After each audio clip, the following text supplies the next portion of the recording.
What's up, YouTube? This is Victor on the Let Me Explain show. I must apologize for my loose lip here. I'm not trying to do a sly impression. I've just been to the dentist.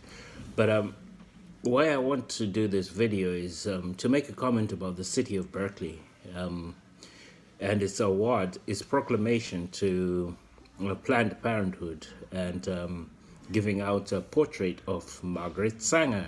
Margaret Sangar was the founder of Planned Parenthood, basically. But my concern is this. Okay, let me lay it out like this.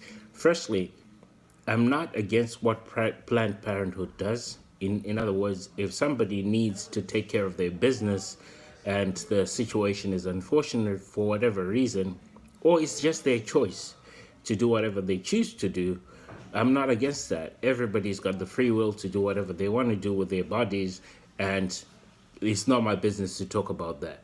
However, it is my business to talk about our politics and the way we look at the world, the way we process the world. And this is where Margaret Sangar comes into play. Firstly, if the city of Berkeley had awarded Planned Parenthood for its work without recognizing Margaret Sangar for the person she was, I would appreciate that.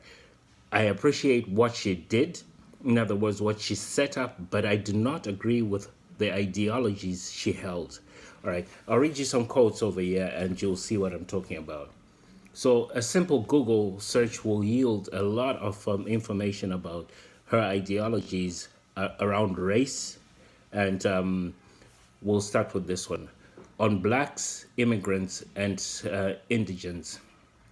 She called them human weeds, reckless breeders, spawning, human beings who never should have been born. Margaret Sangar in Pivot of Civilization, referring to immigrants and poor people. Right, that's one example. The second example I'll give is on the extermination of blacks. Yes, you heard that right. Extermination of blacks.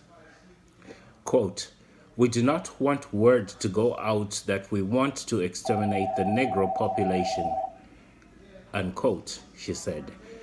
And quote again, "if it ever occurs to any of their more rebellious members." And this comes from Woman's Body, Woman's Rights, A Social History of Birth Control in America by Linda Gordon. You can find this book on Amazon. I'll leave the link below. And so, to the city of Berkeley, I just want to make it clear that I'm not opposed to women having the right to do whatever they choose with their bodies. However, I am opposed to the idea of showing a face within the city council of somebody who was clearly racist. Present her ideas, I don't have a problem with that. But present her face without even acknowledging the fact that though we don't agree, or maybe you do, but though I don't agree, and most people don't agree with her principles on race, is a non-factor.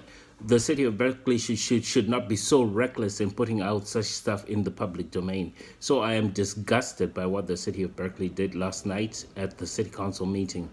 Not the proclamation to Planned Parenthood, but the idea of putting Margaret Sangar in our faces without even acknowledging the fact that she had other controversial business going on the side.